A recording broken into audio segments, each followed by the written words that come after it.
What's up, everybody, and welcome to another edition of A Word with PQ. Thank you for joining me.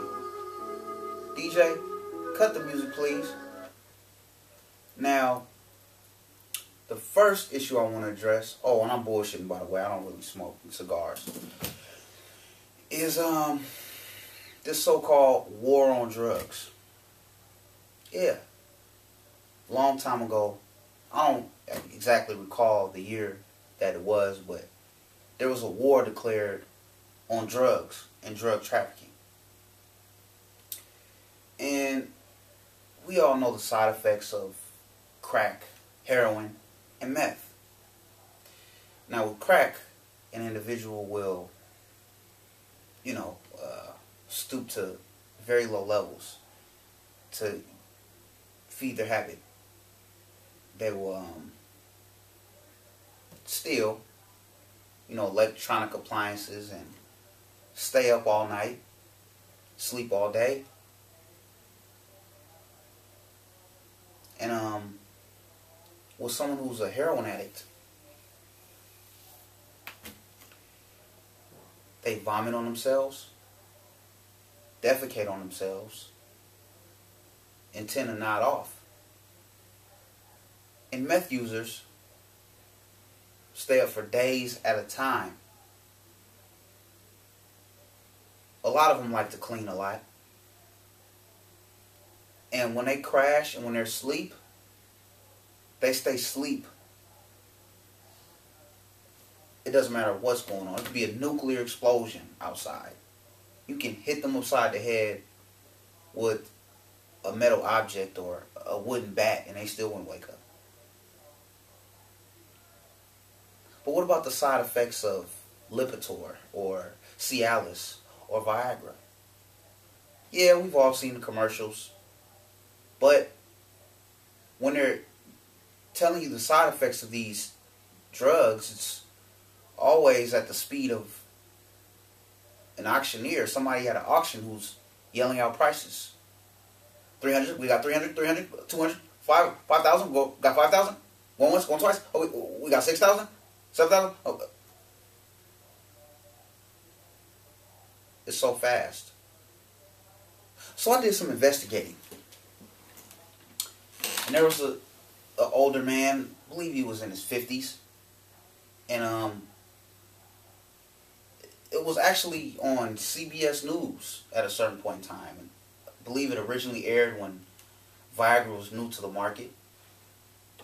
And he had taken it and he had become blind. Blind. Now, I just went over the side effects of crack, heroin, and meth. And I just told you the side effects that this man experienced from Viagra. Now, me personally, I would prefer the former over the latter. I mean,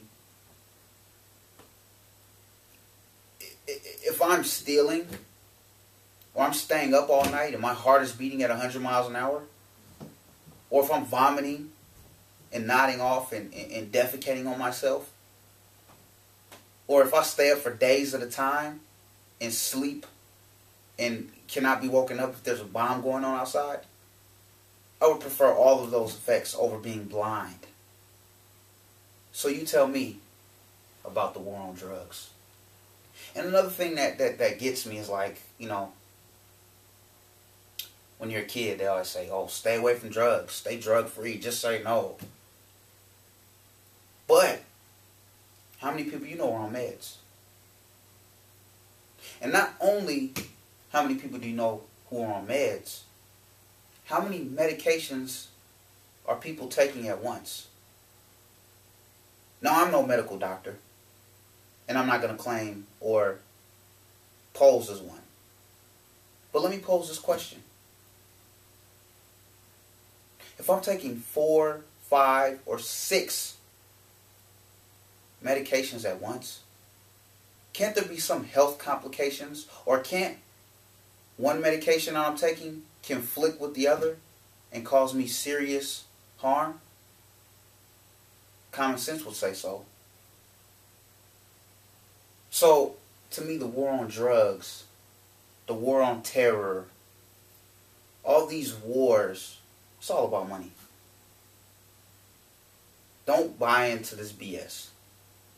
If you want to, hey, Disneyland's in Anaheim. But I live right here on planet Earth in the real world. Now, if you want to go to Anaheim and go to Disneyland or Disney World in Orlando, Florida, I'll give you a map. But I live in reality. Moving on. Another thing I want to address is all these internet thugs. I mean, they're popping up left and right. Well, I don't understand why somebody sit in front of a computer, hide behind a screen name, and talk greasy to strangers. It just behooves me, baffles me. I just don't understand. Maybe some of you out there watching understand, because I quite frankly, I don't.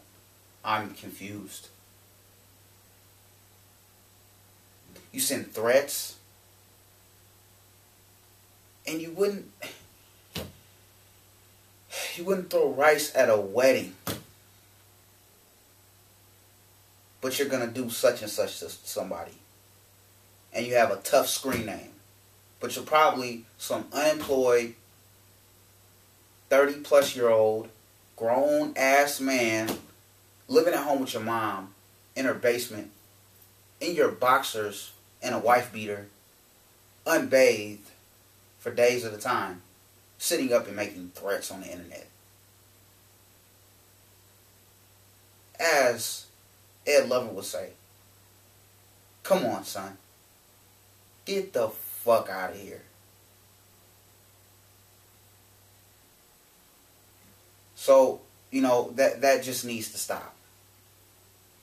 I mean, you want to be tough on cyberspace? What are you going to do? Send a virus to my IP address? Get the hell out of here. Moving on. Now, one very controversial topic.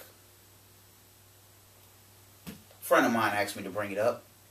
And I appreciate people giving me feedback and ideas about what they might want to hear me talk about. Now, this one is very controversial. And I'm probably going to have to do a part 2 and get a female's perspective. Because I'm just going to give you the Reader's Digest version from a male's perspective from some of my peers and elders who I've talked to over time about this issue. And this issue is black men dating white women. Black men who date white women. Now, I have to start off by saying I don't discriminate. I like and can appreciate women of all nationalities and ethnicities. Hey, she has a good personality. She's beautiful. She's good to be around. Intelligent. Has something going for herself. Does it really matter what race she is? I mean, does it? Maybe it does to some of you out there. I don't know. And for the record, I have dated white women before. And I've also dated black women before. Now, just because I date a white woman does not mean I love black women any less. But, based upon what I've gathered from my peers and elders over the years, over time, they say things like, or they have said things like, well, I just think you could find peace of mind with a white woman. Happiness. It's not about money and materialism. She not calling me, blowing up my phone, asking me all kind of stupid questions. Hey, and these are not my words. So for all of you out there that are ready to pick up your stones and heave them at me, hold on just a moment. And one interesting thing I gathered from a particular individual I was talking to, he told me by dating a white woman, you can have access to places, people, and things that you would never have access to as a black man. Now, I'm not saying I agree with him. I disagree with him. It all depends, and I don't really know what he's basing this on. But it's just a thought. You know, these are things that I've gathered from people that I've talked to over the years. They feel that there are certain luxuries and advantages, opportunities,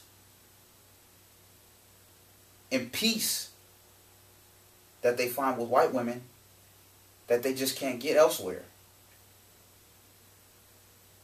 So, like I said, I'm going to have to do a part 2 on this topic, and I'm going to have to get a female's opinion.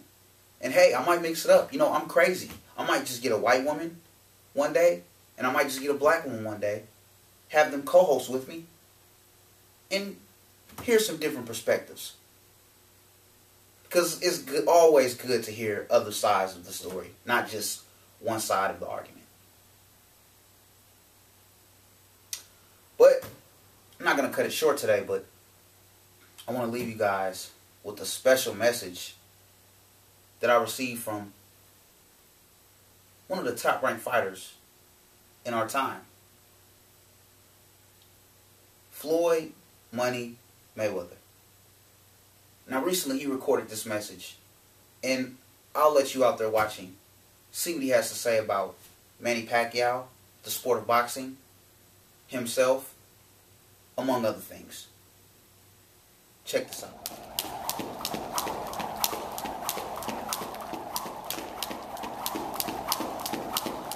How I feel about the Pacquiao fight? But it's like this. It's like this. I make the most money. I'm the one to beat. Not Manny Pacquiao. Me. I'm the cash cow. I bring the most money to the sport of boxing. I am the sport of boxing.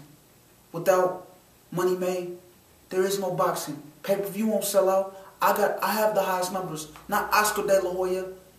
Not Sugar Shane Mosley. Me. But on another note, I'm gonna whoop Poochie's ass. When it comes time for us to step into the ring, I'm gonna whoop Poochie's ass. But everybody knows Pacquiao got the worst deal in boxing. Bob Arum gets a big chunk of his money. Me, I'm my own boss. Over here at Mayweather Promotions, we get money. That's what we do, we get money. It's a lifestyle. It's not just that I'm good or great at what I do. I've been doing this my whole life to be the best. And I am the best. But I fight. I'm a prize fighter. I'm in the check cashing business. I cash checks. I do write big ones, but I always cash them at the end of the day. And I always rise to the occasion. No matter how many people out there pray for my downfall. Because a lot of people out there pray on my downfall. They want to see me lose. But that's fine. Because as long as they pay money to see Money May fight, it is what it is. Well, I hope you enjoyed this week's edition of A Word with PQ. Like I always say, got to get your mind right before you get your grind right. Peace, everybody.